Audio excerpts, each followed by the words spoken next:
When I think about resource scarcity and climate change, there are quite fundamental changes happening over the next 10, 20, 30 years.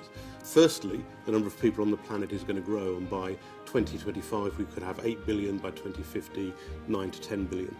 Those people are going to want to eat food, consume power, consume water. About 50% more energy, 40% more water, 35% more food will be needed to feed and house and clothe those people, to give them a way of life. For decades now, science has been telling us that we can expect to see certain levels of sea level rise, regardless of whether we stop producing greenhouse gas in the global economy for the next 20 years or so. So some of these big issues are locked in. Others are definitely reducible and will need to improve the quality of what we do and how we do it. That's going to take some time. We need to reduce carbon emissions at 6% per annum if we're going to avoid dangerous climate change. We're currently doing about 10% of that, 0.7% per annum. I think where we really need to focus is on the collision between megatrends. So, for example, the impact of changing climate on water scarcity, on food production, the impact of technology on slowing climate change. It's quite easy to say, well, I'm not changing my market focus, I'm remaining, for example, in the UK. What's going to change for me, because I'm very familiar with this market? The difficulty is that many of the impacts of climate change and resource scarcity will be felt overseas.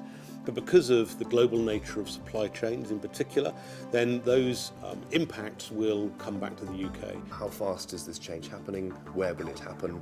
I'm buying my cocoa from Ghana. How long will cocoa grow in Ghana? I'm buying my coffee from Uganda. How long will it grow in Uganda? If we warm the planet to 2 degrees or more, which would be a bad thing to do, no more coffee grows in Uganda, no more cocoa grows in Ghana. So you'd better start planning your alternative growing areas pretty soon. When I think about what PwC can do to really help its clients, both public sector governments, for example, and private sector, those organisations are facing exactly the challenges that we've described. And if we can begin to translate our understanding of the megatrends into business issues, for example, how do I think about my corporate strategy in a way that looks at the new market opportunities for new technologies, for example?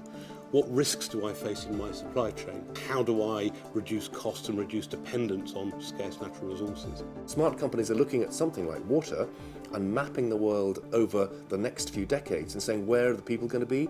Where's the water going to be? Can we honestly justify a heavy water footprint? The Chinese import vast amounts of water-intensive products like beef, for example, from wetter parts of the world. They don't want to produce beef in China.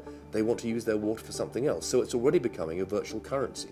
And if you look at our CEO survey and you look at the questions around how important do you as CEOs think sustainability and climate change are, it's a sort of top 3 issue, and 50% of CEOs saying we think it's important. I remember as a child my father always saying to me, turn off the lights, boy. In fact, it's now my children saying that to me. So I think we're seeing a generation of behavioural change, which perhaps will be the most important way that we can personally take some responsibility for avoiding dangerous climate change. On resource scarcity, let's try to decouple our ambition to have more stuff with the need to own and replace as much as we do.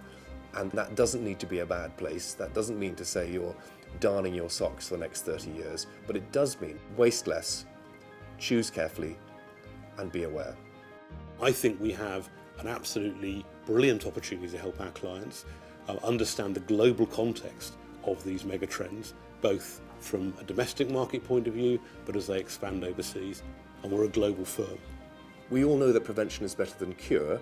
We all know that we're heading for a set of really very challenging circumstances with volatility of prices, food and energy and water we've touched on. The question is, how do we try to make and support people making the business case for that sort of decision and investment? And I think there's been a failure to articulate what a great place the world can and needs to become, not just for us sitting here in absolute luxury in global terms, but for a shepherd in Somalia or a cocoa farmer in Sierra Leone. They have an absolute aspiration to be part of this successful, dynamic, developed world, and why not? And they increasingly know about that because their smartphone tells them.